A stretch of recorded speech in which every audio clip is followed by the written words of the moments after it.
was a dramatic raid. Nearly 250 men and women are now behind bars. They were arrested in a major crackdown on international child pornography.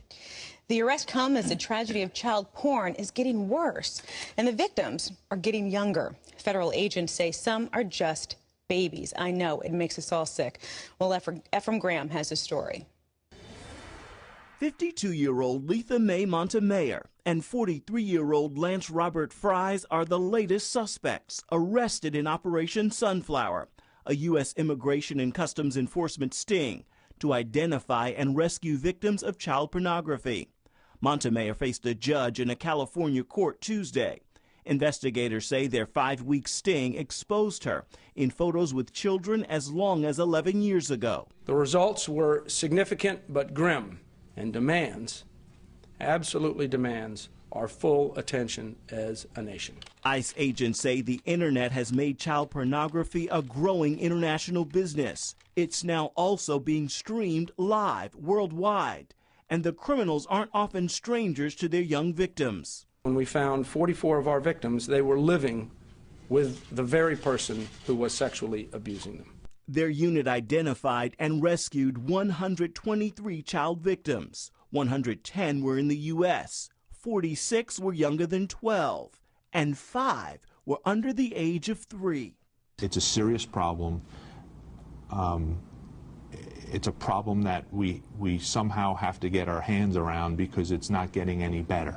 Special Agent John Callahan says child pornography is one of the fastest growing crimes in America. In fact, there's been a 2,500% increase in arrests in 10 years. The National Center for Missing and Exploited Children reviewed more than 10.5 million images of child porn in 2009 alone. And investigators note a serial child molester could have as many as 400 victims in his lifetime. Ephraim Graham, CBN News. Well, our congratulations to law enforcement. It just shocks you to think that this is the way it is. But who are they involved in? Well, they're doing this because there's a demand, which means there's an incredible sickness in the society where people will pay money to look at naked pictures of little children. Well, Lee Webb has an update on an important story CBN News has been following. A legal fight over an electronic tracking system in school. That's right, Pat. A federal judge has ruled a Texas school district can transfer one of its students who objected to wearing an ID card with a tracking device. The more than 4,000 students at Jay High School and Jones Middle School in San Antonio are being forced to wear smart ID badges with tracking chips. 15-year-old Andrea Hernandez refused to wear one because of her religious beliefs. She believes the badge is the mark of the beast, referred to in the book of Revelation.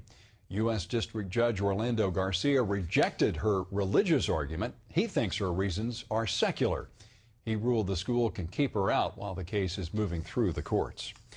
The National Cathedral in Washington, D.C. will soon begin performing same-sex marriages. The 106-year-old cathedral is a working Episcopal church, and it has served as the spiritual center for the nation's capital. It's been the site of memorial services after national tragedies, as well as funerals for Presidents Ronald Reagan and Gerald Ford.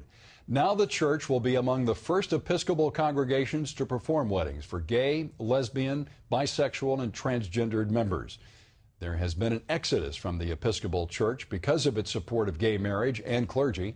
But the National Cathedral's dean says embracing gay marriage is being faithful to the kind of community that Jesus would have us be.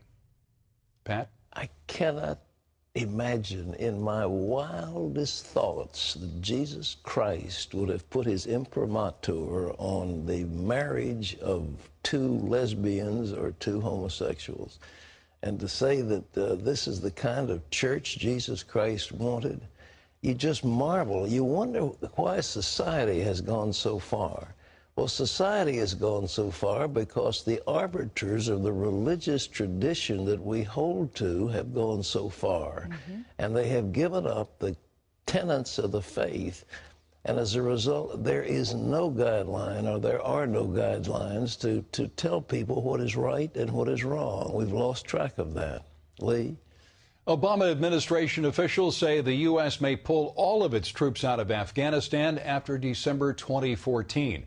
That goes against the Pentagon's view that America may need thousands of troops there to deal with al-Qaeda and help strengthen Afghan forces.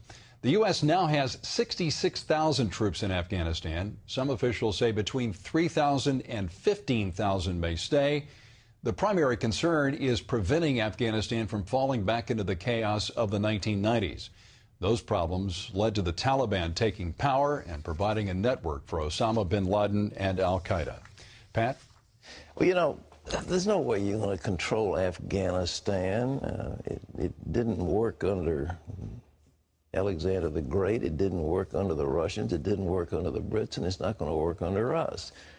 But at the same time, al-Qaeda says this is fertile ground for us. We're moving in, and the Pakistanis are doing almost nothing to police their borders, and yet at the same time, it's like a bottomless pit.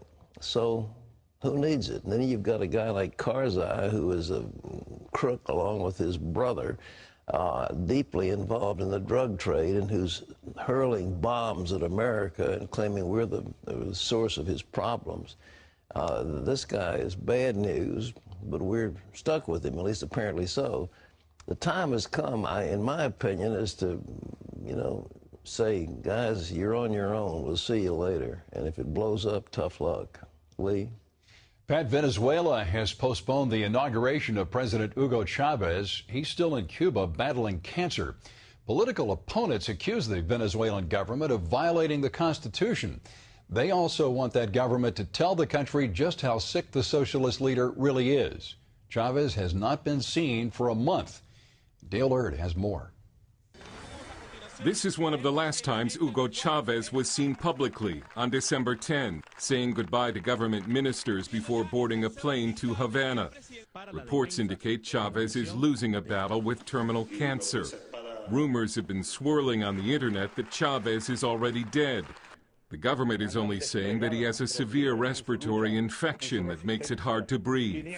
Venezuela's constitution requires that Chavez, who was re-elected last year, must show up for his scheduled inauguration on Thursday, where the Speaker of the National Assembly is to be sworn in. While Chavez is popular with Venezuela's poor, his tenure has divided the country more than ever.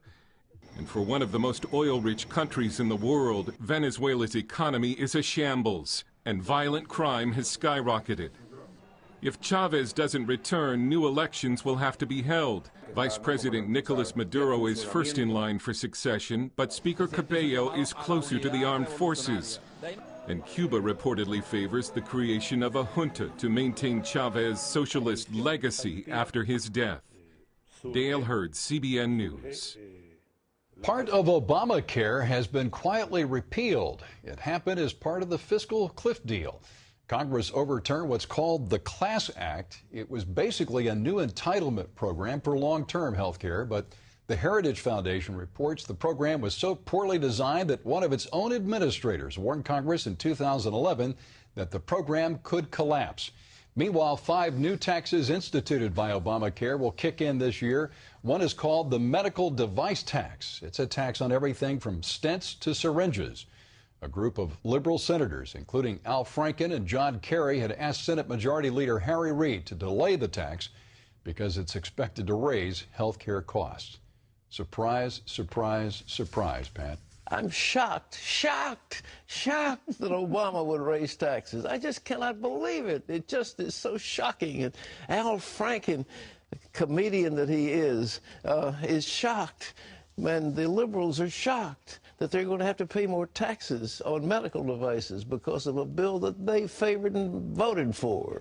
Vice President Joe Biden is kicking off a series of meetings looking for ways to decrease gun violence in the U.S. Biden will meet today with victims groups and gun safety organizations, and tomorrow with the National Rifle Association and other gun owner groups. He will also meet with representatives from the video and entertainment industries. But new legislation isn't likely anytime soon. Many groups already oppose new restrictions on guns, and some Republican lawmakers say they will focus on the budget until spring. The widow of slain civil rights leader Medgar Evers and evangelical pastor Lou Giglio are scheduled to pray at President Obama's inauguration. Merle Evers Williams will pray the invocation at the ceremony. Evers Williams fought for justice 30 years after her husband was gunned down in his driveway in 1963. Reverend Giglio of Atlanta's Passion Church will deliver the benediction at the public ceremony.